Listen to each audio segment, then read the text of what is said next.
So we've been waiting for this moment. We're getting ready to walk in, and it was amazing hearing the train noises. And we, of course, we had to stop and see the gang. They're all up front at the train station. And as we were waiting, look who we saw. Oh, look! London got to see her favorite characters. Hi, Donald! And Minnie! There's Minnie Mouse! Oh! London, there's Mickey! Say hi, Mickey! Aww!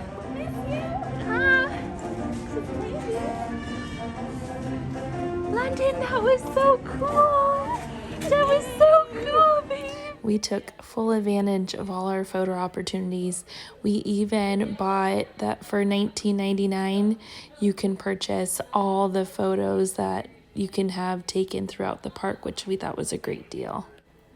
So we took every opportunity to take photos throughout the morning because the queues were probably the biggest. I was a little surprised. It didn't feel that it was at 25% capacity early in the morning. But we had to go to Star Wars Land and get our Rontalus wrap. It really wasn't too crowded. At Rise of the Resistance, the queue was extremely long, but again, you could get that boarding pass as of 7 a.m. So we used the Touch of Disney gift cards today to get our Cinderella popcorn bucket. Thank you. Feels good to be back. Yes.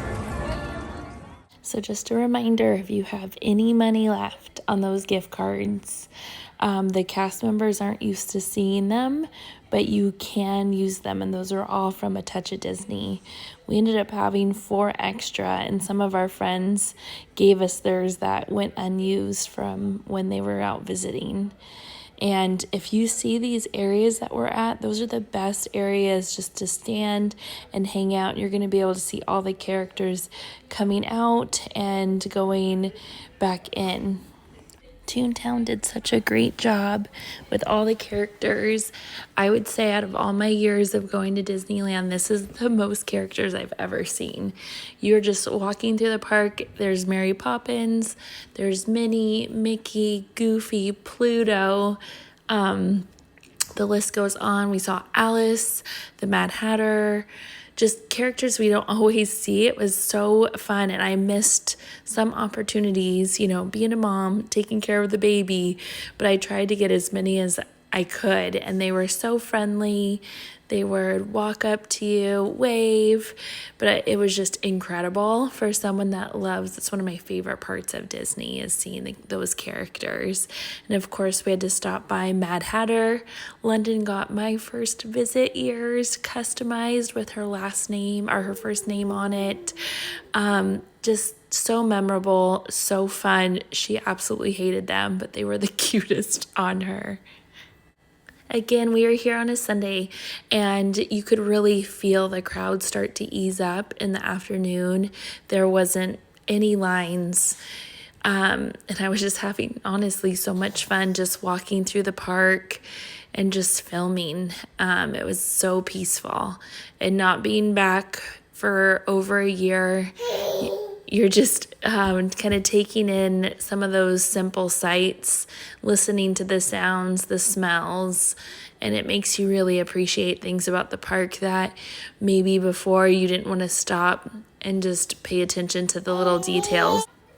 So we did mobile order everything. The only kind of standby lines we did notice was at the Jolly Holiday. They actually had a line as well as the mobile order option, but honestly the mobile order was way better than A Touch of Disney. It was super efficient, fast, but a lot of the restaurants had limited menus, and some of the classics or things that us Disney lovers look for, they may have not had it. So I just don't want you to be surprised when going to Disneyland that maybe that go-to item that you would always get would be there. But we did try the Rontalus wrap, and I feel like I'm gonna have to get it again because it was super delicious. The Celebration churro as well, and that was amazing. And my mom is actually gluten-free and has to eat gluten-free for medical reasons. And at the Jolly Holiday, she was able to get a gluten-free salad with a roll, as well as a gluten-free cookie and brownie. And of course I had to try it, and they were really good for being gluten-free because some of those items aren't as tasty as others. And for dinner, since we got into the park early and when it opened, we had dinner at Red Rose Tavern, and she was able to get a gluten-free flatbread, which she really, really enjoyed because that's probably the number one thing she misses is pizza now being gluten-free.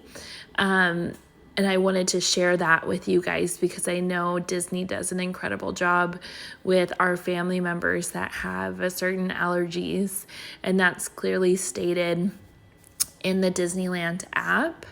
But you can't just necessarily pick the food. You have to pick where it says gluten-free, egg-free, or peanut-free option. And so that was something that I think Disneyland's really stepped up with as the years have gone by of going to the park.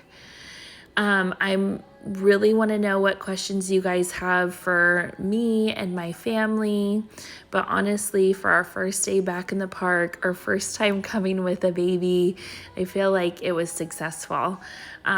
It was crowded in Fantasyland all morning, and I do not recommend using the Fantasyland bathrooms, especially with a little baby that needs frequent diaper changes.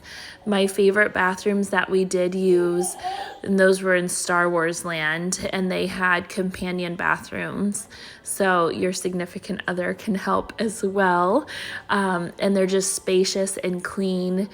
And also there's some bathrooms right by the Matterhorn that are pretty hidden that honestly wasn't very busy that I would also suggest. But once you become a mom, it's the little things that are important to you, like finding a spacious bathroom that feels clean, that's maybe low traffic.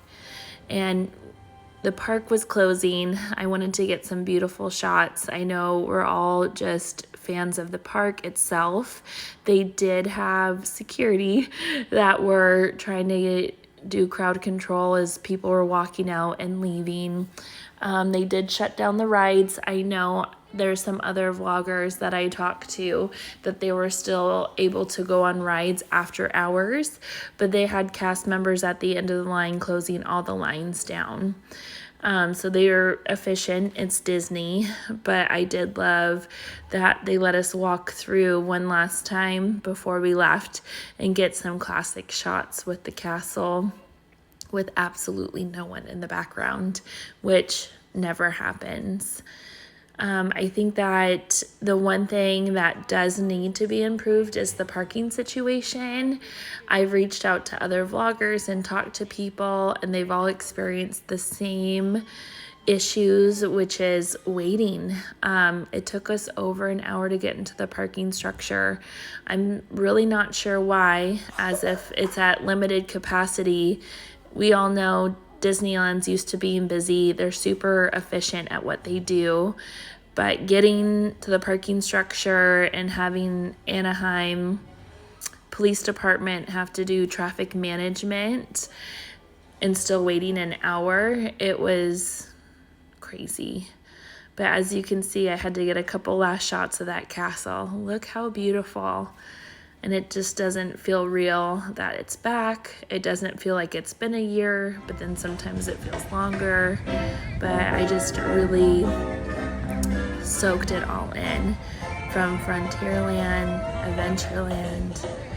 It was just so incredible. And I know seeing all the other vloggers' videos, it's been emotional. It's been a long year, and this just feels promising for the future of, you know, seeing those tiki torches lit again, and, you know, going into the tiki room. It's just so so great. And I was so excited I could share this with my daughter, seeing the park through her eyes. Because last time I was here, I was pregnant and I couldn't go on a lot of these rides, and now I still can't, but it's just so fun to see Disney through your children's eyes or your friends' children's eyes. But that was our day, and we really enjoyed ourselves.